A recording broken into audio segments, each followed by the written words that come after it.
رسول الکریم اعوذ باللہ من الشیطان الرجیم بسم اللہ الرحمن الرحیم یا ایھا الذین آمنوا کتب علیکم الصیام کما کتب علی الذین من قبلکم لعلکم تتقون۔ ڈیئر اسٹوڈنٹس، سامعین و سامعات، السلام علیکم ورحمۃ اللہ وبرکاتہ۔ آج ہم ارکان اسلام میں سے تیسرا رکن صوم رمضان یعنی رمضان کے جو روزے ہیں، رمضان کا جو مہینہ ہے اس میں روزے جو ہیں ان کے بارے میں ہم بات کریں گے کہ روزے کیا ہیں، کیوں ہیں اور ان کے فوائد کیا ہیں۔ آج کا جو بنیادی سوال ہے کہ یہ روزے کیوں فرض کیے گئے ہیں، ان کے فوائد کیا ہیں اور روزوں کے بارے میں جنرل کچھ چیزیں ہم بات کریں گے۔ اللہ تعالیٰ نے سورہ بقرہ میں یہ فرمایا کہ یا ایھا الذین آمنوا کتب علیکم الصیام کما کتب علی الذین من قبلکم لعلکم تتقون۔ اس آیت میں اللہ تعالیٰ نے تین چیزیں بیان کی ہیں کہ مومنو تمہارے اوپر رمضان کے روزے فرض کیے گئے ہیں، نمبر 1۔ نمبر 2 کہ آپ کے جس طرح سے تم پہلی امت پر، پہلے لوگوں پر فرض کیے گئے تھے اسی طرح سے تم پر بھی، یعنی کوئی یہ نئی بات نہیں ہے، یہ شروع سے آیا ہے، تمام لوگ روزے رکھتے رہے ہیں اور آپ نے بھی، تم نے بھی رکھنے۔ نمبر 3 کما کتب علی الذین من قبلکم لعلکم تتقون، اور یہ روزے کیوں فرض کیے گئے ہیں؟ تاکہ تم تقوی اختیار کرو۔ اب تقوی کیا چیز ہے؟ اصل بات جو ہے وہ صرف یہی ایک ورڈ ہے، اگر ہم اس کو اچھی طرح سے سمجھ لیں تو ساری بات جو ہے وہ سمجھ میں آ جاتی ہے کہ رمضان کے روزے کیوں فرض کیے گئے ہیں۔ اس کی مین صرف ایک ورڈ سمجھنا ہے تو ساری بات کلیئر ہو جائے گی۔ وہ ورڈ کیا ہے؟ تقوی۔ تقوی کے معنی بہت سارے بیان کیے جاتے ہیں۔ پرہیزگاری، اس کے بارے میں کہا جاتا ہے کہ تقوی کا مطلب ہے پرہیزگاری۔ اب پرہیزگاری کیا چیز ہے؟ پرہیزگاری کا مطلب کیا ہے کہ احتیاط کرنا۔ کیا؟ احتیاط۔ آپ نے سنا ہوگا کہ شوگر کا مرض ہو گیا، دل کا مرض ہو گیا تو ڈاکٹر کیا کہتا ہے کہ جناب اب آپ کھانے پینے میں احتیاط کریں، شوگر کی وجہ سے آپ نے میٹھی چیزیں نہیں کھانی ہیں، تلی ہوئی چیزیں نہیں کھانی ہیں۔ اگر آپ میٹھی چیزیں کھائیں گے تو آپ کا شوگر لیول بڑھ جائے گا جو کہ صحت کے لیے نقصان دہ ہے۔ آپ نے واک کرنی ہے، اپنے جسم کو ایکٹیو رکھنا ہے، ورنہ آپ کا شوگر لیول جو ہے وہ بڑھتا رہے گا۔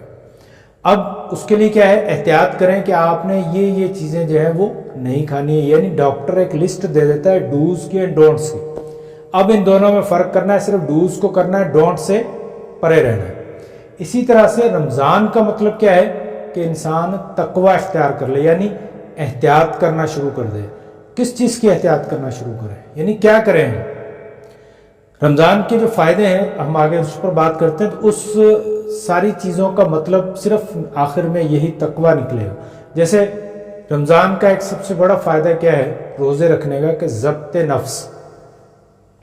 جو عام روٹین کی باتیں ہیں ان سے ہم آگے چلتے ہیں۔ یعنی روزہ کا مطلب کیا ہے؟ انسان اپنے آپ کو روک کے رکھے۔ روک کے رکھنے کا مطلب کیا ہے کہ کھانے پینے سے، جنسی خواہشات سے اور گناہوں سے جو ہے وہ اپنے آپ کو روک کر رکھنا جو ہے وہ روزہ کہلاتا ہے۔ صبح صادق سے لے کر غروب آفتاب تک جو ہے وہ انسان نے اپنے آپ کو ان چیزوں سے روک کر رکھنا ہے۔ اب کیوں رکھنا ہے؟ اس کے اندر ایک ضبط نفس پیدا ہو جائے۔ ضبط نفس کا مطلب کیا ہے؟ اس کو انگلش میں ہم کہتے ہیں self control. Self control. Self control کس بلا کا نام ہے؟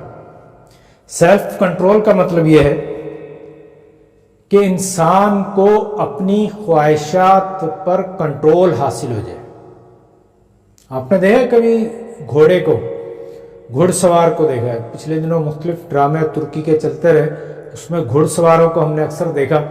تو وہ کیا ہے کہ جو گھڑ سوار جو ہے وہ گھوڑے کو لگام کو ہاتھ میں رکھتا ہے، وہ گھوڑے کو ادھر ادھر نہیں چلنے دیتا۔ وہ جیسے چاہتا ہے، تیز چاہتا ہے، سلو چاہتا ہے، لیفٹ رائٹ جہاں پر بھی اس کو ٹرن کرنا چاہتا ہے تو وہ اس کا گھوڑے کا مکمل کنٹرول اس سوار کے ہاتھ میں ہوتا ہے۔ تو یہی نفس، انسان کا جو نفس ہے، نفس مطلب خواہشات، اس خواہشات کا کنٹرول ہمارے ہاتھ میں ہونا چاہیے۔ دو چیزیں ہیں کہ یا تو ہم خواہشات کو کنٹرول کر لیں یا خواہشات ہم کو کنٹرول کر لیں۔ دونوں کی مثال میں آپ کے سامنے رکھتا ہوں تو بات بالکل کلیئر ہو جائے گی۔ آج کل ہمارے ہاں اکثر جو لوگ ہیں وہ کیا ہیں کہ خواہشات نے ان کو کنٹرول کیا ہوا ہے۔ وہ کیسے؟ اب دیکھیں کہ مختلف علاقوں میں مختلف لوگ، ہر گلی محلے میں، دکانوں میں، بازار میں، ہر جگہ، ایون کے گھروں میں بھی ہمیں ایسے لوگ مل جاتے ہیں جو اپنی زندگی اپنی خواہشات کے مطابق گزارتے ہیں۔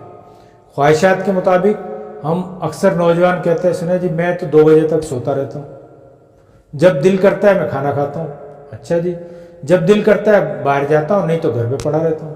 اچھا جی، میں بس جب دل کرتا ہے پیزا کھا لیتا ہوں، جب دل کرتا ہے دکان پہ جاتا ہوں، جب دل کرتا ہے نہیں جاتا ہوں۔ دل کرتا ہے تو پڑھ لیتے ہیں، دل کرتا ہے تو نہیں پڑھتے۔ اب یہ دل کا مطلب کیا ہے؟ یعنی جب میری خواہش ہوتی ہے میں جاتا ہوں، ورنہ نہیں جاتا۔ یعنی اب وہ شخص صرف خواہشات پہ چل رہا ہے، جبکہ ہمیں خواہشات پر نہیں چلنا، خواہشات کو ہمیں اپنی مرضی کے مطابق چلانا ہے۔ یعنی میں ایک اسٹوڈنٹ ہوں تو مجھے اسکول جانا ہے، بس کالج جانا ہے، پڑھنا ہے مجھے۔ اب میرا دل کر رہا ہے کہ نہیں سو جاؤ، لیکن نہیں، مجھے اب کالج پہنچنا ہے، اور نیند پوری ہوئی ہے نہیں ہوئی ہے، مجھے اٹھنا ہے، تیار ہونا ہے اور کالج جانا ہے۔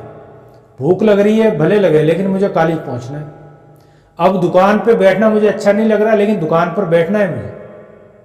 اگر شخص کوئی انسان اس طرح سے زندگی گزارے گا تو مطلب کہ اس کو اپنی خواہشات پر، اپنے نفس پر ضبط ہے۔ یعنی سردیوں کا دن ہے، فجر کی اذان ہو رہی ہے، ہم نہیں اٹھ رہے کہ نہیں سردی لگ رہی ہے، سو جاؤ۔ شیطان کہتا ہے ابھی تو بہت دیر ہے، تھوڑی دیر اور سو جاؤ، تو ہم سوئے رہتے ہیں۔ یعنی ہم اپنی خواہشات کے کنٹرول میں آ گئے۔ لیکن جو لوگ اٹھ جاتے ہیں، ٹھنڈے پانی سے وضو کر لیتے ہیں، مسجد پہنچ جاتے ہیں، ان کی خواہشات ان کے کنٹرول میں ہے۔ اور آگے چلتے ہیں تو جو شخص اپنی خواہشات کو کنٹرول کر لیتا ہے وہ دنیا میں کامیاب ہو جاتا ہے۔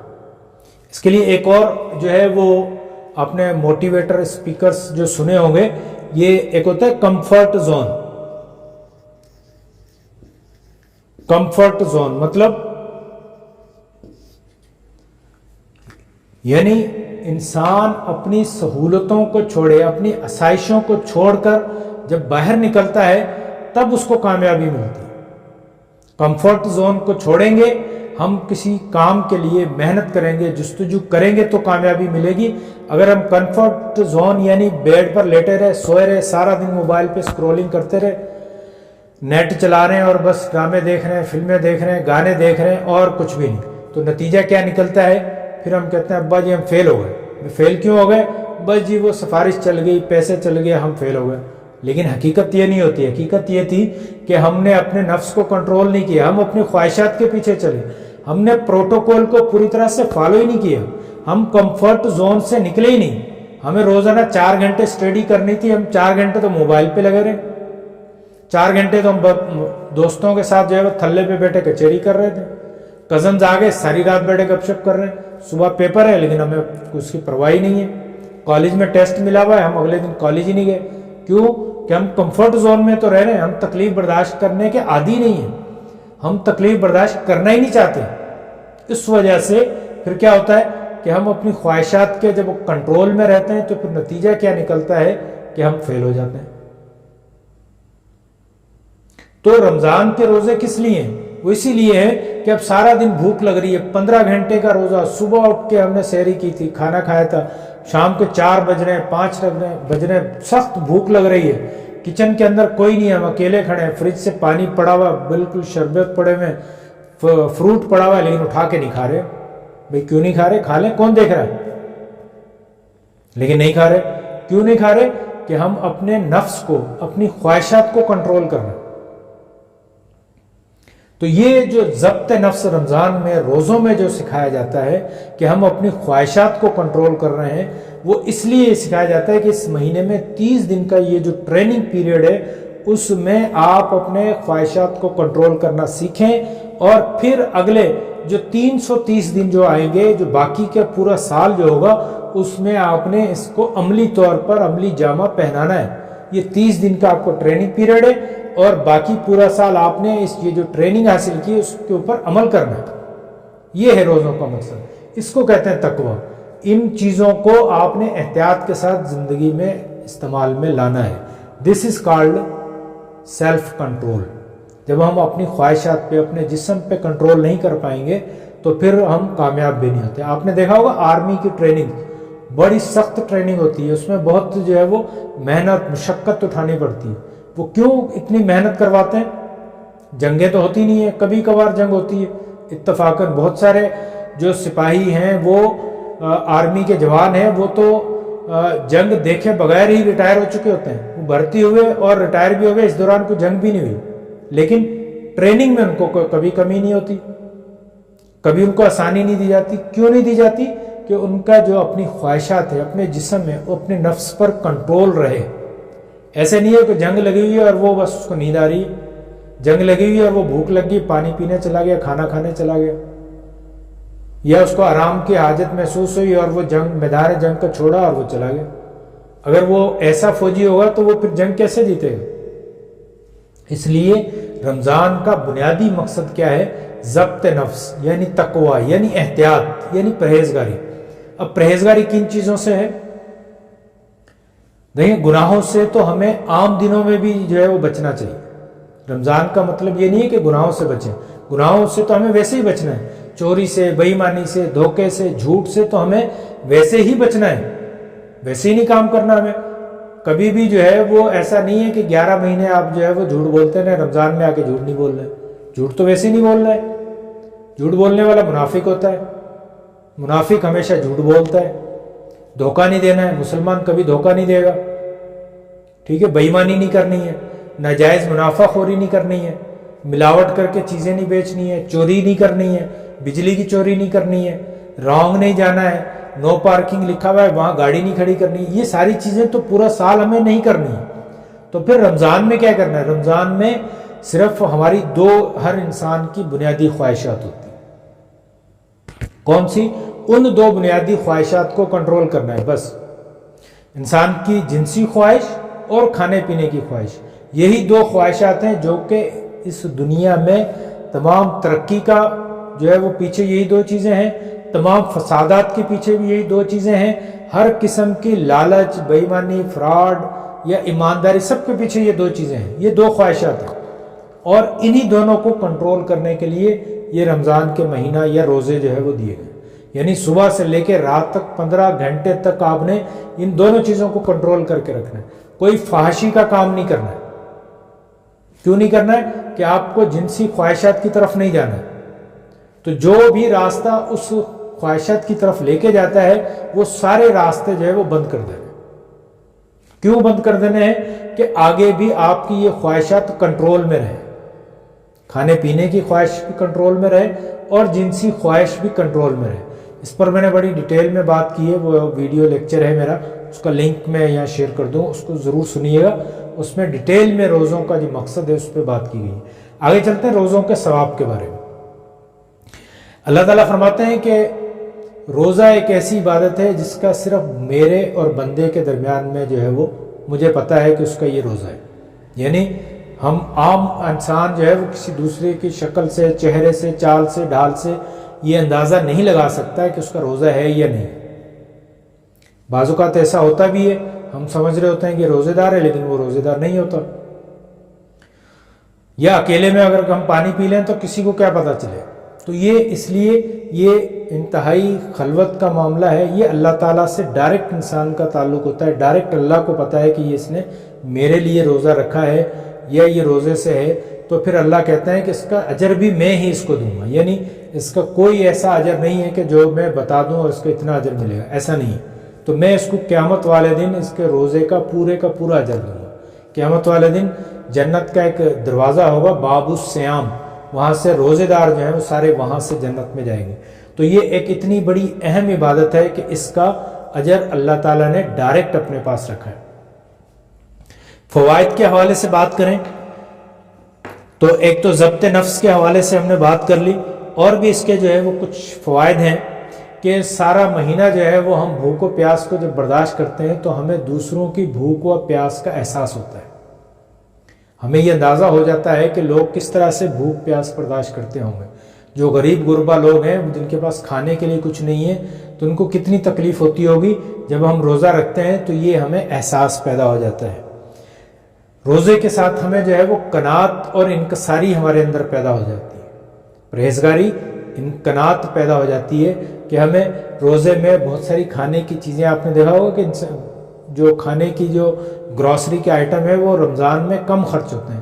وہ قناعت پسندی جو ہے وہ ہمارے اندر روزوں سے آنی چاہیے کہ پورا سال ایسا نہیں ہے کہ ہم جو ہے وہ کھانے کے آئٹم، کھانے کی چیزیں جو ہے وہ برباد کرتے رہیں. ہمارے ہاں جو ہے بدقسمتی سے ہمارے جو ایسٹرن ہمارے جو ممالک ہیں اس کے اندر بہت سارا کھانا ضائع کر دیا جاتا ہے. ہم کھانا جو ہے وہ تھوڑا سا کھاتے ہیں اور بہت سارا کھانا ہم چھوڑ دیتے ہیں جو کہ پھر وہ ضائع ہو جاتا ہے. ہوٹلوں میں دیکھ لیں، شادی بیاہ کی رسوم میں دیکھ لیں کہ ہم کیا کرتے ہیں، ایک پوری پلیٹ نکال لی، اس میں سے آدھی پلیٹ بھی نہیں کھاتے، آدھی جو ہے وہ باقی ویسٹ میں چلی جاتی ہے. جبکہ رمضان کے روزے جو ہم نے رکھے ہوتے ہیں وہ اس لیے رکھتے ہیں کہ ہمیں قناعت پسندی جو ہے وہ ہمارے اندر آ جائے، جتنا کھانا ہے اتنا ہی لیں. آپ کو پتہ ہے کہ ابھی جو ہے وہ UN نے یہ پوری رپورٹ بھی دی ہے کہ 15 نومبر 2022 کو جو ہے وہ دنیا کی آبادی 8 ارب سے جو ہے وہ کراس کر جائے گی. یعنی اتنی زیادہ آبادی ہوگی اور کھانے کی چیزیں ہم کتنی جو ہے وہ ضائع کر دیں گے. تو آپ کو پتہ ہے کہ کتنے ممالک ہیں جہاں پر لوگ بھوک سے مر جاتے ہیں، قحط سالی کا شکار ہیں، اور ہم اتنا اناج جو ہے وہ ضائع کر دیتے ہیں. تو یہ روزوں کا ایک بڑا فائدہ یہ ہے کہ ہمیں قناعت پسندی جو ہے وہ آنی چاہیے. افطار میں لوگ بہت سارے جب وہ افطار میں فروٹ منگا لیتے ہیں، چاٹ اور یہ اور مختلف یعنی دنیا بھر کی چیزیں بھر لیتے ہیں اور پھر کھایا بھی نہیں جاتا، بہت زیادہ کھا کے پھر ان کے پیٹ کی تکلیف شروع ہو جاتی ہے. جبکہ رمضان میں کیا ہے، روزے میں کیا ہے کہ حضرت عائشہ فرماتی ہیں کہ ہم روزہ افطار کرتے تھے 2 کالی چیزوں سے، یعنی پانی اور کھجور سے. اور ہمارا کیا ہے، دسترخوان اتنا بڑا ہوتا ہے اور چند لوگ ہوتے ہیں کھانے والے. تو ایسا نہیں کرنا چاہیے. ہمیں چاہیے کہ ہم اس میں جو حسب ضرورت چیزیں کھائیں تاکہ ہمارے اندر جو قناعت پسندی کا جو جذبہ ہے وہ بھی ہمارے اندر پیدا ہو. اس کے علاوہ رمضان جو ہے وہ نبی صلی اللہ علیہ وسلم فرماتے ہیں کہ مواسات کا اور غمخساری کا جو ہے وہ مہینہ ہے، یعنی دوسروں کے غم میں شریک ہونے کا یہ مہینہ ہے. اس میں رمضان کا ایک اور بڑا فائدہ یہ ہے کہ جب 15 گھنٹے ہمارا معدہ خالی رہتا ہے تو معدے میں جو فاضل مادے ہیں وہ سارے جو ہے وہ ضائع ہو جاتے ہیں، وہ زائل ہو جاتے ہیں، وہ نکل جاتے ہیں. جسم کی جو زائل چربی ہے، جو ہمارے اندر فیٹ جمع ہو جاتا ہے وہ بھی نکل جاتا ہے. اور فیٹ اتنی بڑی بیماری ہے کہ اس کی شوگر اور بلڈ پریشر، ہارٹ کے پیشنٹ سارے فیٹ کی وجہ سے ہوتے ہیں. تو فیٹ اگر ختم ہو جائے، ہم صحیح طرح سے روزے رکھیں اور روٹین سے روزے رکھنا شروع کریں تو ہمارا جسم جو ہے وہ بہت زیادہ صحت مند بھی ہو جاتا ہے. یہ روزوں کے فوائد بھی ہیں. اور رمضان کی ایک بڑی خاص بات یہ بھی ہے کہ اللہ تعالیٰ نے رمضان میں ہی قرآن مجید کو نازل فرمایا. اللہ تعالیٰ فرماتے ہیں شہر رمضان الذی انزل فیہ القرآن، کہ یہ رمضان کا ہی مہینہ ہے جس کے اندر قرآن مجید کو نازل فرمایا گیا. یعنی قرآن مجید جو ہے وہ اللہ تعالیٰ نے رمضان کے مہینے میں ہی نازل فرمایا. رمضان کے حوالے سے ایک اور چیز لیلۃ القدر، یعنی نبی صلی اللہ علیہ وسلم فرماتے ہیں کہ آخری عشرے میں اس کی طاق راتوں میں ایک رات ایسی ہے جو کہ 1000 مہینوں سے بہتر ہے. اس لیلۃ القدر میں یعنی شب قدر میں ہم چاہیے کہ ہم ساری رات اللہ کی عبادت کریں، نوافل ادا کریں، قرآن مجید کی تلاوت کریں، ذکر و اذکار کریں، تو وہ ایک رات کی عبادت جو ہے وہ 1000 مہینوں کی عبادت سے بہتر ہو جاتی ہے. وہ لیلۃ القدر کون سی ہے؟ نبی صلی اللہ علیہ وسلم نے فرمایا کہ 5 راتوں میں اس کو تلاش کرو، یعنی 21، 23، 25، 27 اور 29، یہ 5 راتوں میں کوئی بھی رات جو ہے وہ لیلۃ القدر ہو سکتی ہے. کچھ روایات میں آتا ہے کہ 27ویں ہوتی ہیں، لیکن وہ ہر سال 27ویں نہیں ہوتی، 5 میں سے کوئی ایک رات ہو سکتی ہے. تو لہٰذا ہمیں چاہیے کہ 5 راتیں جو ہے وہ گھر میں رہ کر ہم اللہ کی عبادت کریں، ذکر اذکار کریں، نوافل پڑھیں، تلاوت کریں، قرآن مجید پڑھیں، سیکھیں یا سکھائیں. تو یہ کام جو ہے وہ کریں تو یہ عبادت میں شمار ہوتا ہے. اس کے علاوہ رمضان کے حوالے سے ایک اور چیز تراویح نماز جو ہے وہ تراویح کی نماز جسے ہمارے ہاں کہا جاتا ہے، وہ تراویح کی نماز کیا ہے؟ یہ اصل میں ہمارے ہاں رمضان میں یہ بڑا ایک مسئلہ کھڑا ہوتا ہے، اختلاف شروع ہو جاتا ہے کہ 8 پڑھیں 20 پڑھیں، وہ کہتے ہیں 8 سنت ہے، وہ کہتے ہیں 20 سنت ہے، یہ بڑا مسئلہ کھڑا ہو جاتا ہے. اصل میں تراویح جو ہے وہ نوافل نماز ہے. حضرت عائشہ رضی اللہ تعالیٰ عنہ کی حدیث صحیح بخاری میں موجود ہے کہ حضرت عائشہ فرماتی ہیں نبی صلی اللہ علیہ وسلم رمضان اور غیر رمضان میں 8 رکعت تراویح 8 رکعت جو ہے وہ رات میں پڑھا کرتی. تو نبی صلی اللہ علیہ وسلم جو تہجد کی نماز ہوتی تھی وہ 8 رکعت پڑھا کرتے تھے، اس کے بعد 3 وطر پڑھتے تھے۔ اب یہ ہے نفل نماز، آپ چاہے 20 پڑھیں، 40 پڑھیں، 50 پڑھیں۔ صحابہ کرام کا یہ عمل رہا ہے، کوئی 37 پڑھتے، 40 پڑھتے، 36 پڑھتے، یعنی جتنی توفیق ہوتی وہ اتنی پڑھ لیتے۔ تو اس پہ جھگڑا کرنے کی کوئی بات نہیں ہے، آپ 40 پڑھ لیں، 20 پڑھ لیں، جتنی مرضی آئے آپ پڑھ لیں، ساری رات پڑھتے رہیں، 2 پڑھ لیں، 10 پڑھ لیں، اس میں کوئی ایشو نہیں ہے، جتنی بھی پڑھیں گے اتنا زیادہ ثواب ہے۔ لیکن اس میں ایک بات کا خیال رکھنا چاہیے کہ اس تراویح میں اصل میں یہ قرآن مجید کا دورہ ہوتا ہے، یعنی اس میں قرآن مجید دہرایا جاتا ہے، اس کو ریپیٹ کیا جاتا ہے، تاکہ ہم جو ہے وہ قرآن مجید کو دہرا لیں تو ہمیں جو قرآن مجید یاد ہے، جو سمجھا ہے، وہ ساری چیزیں وہ ریفریش ہو جائیں، وہ یاد ہو جائیں۔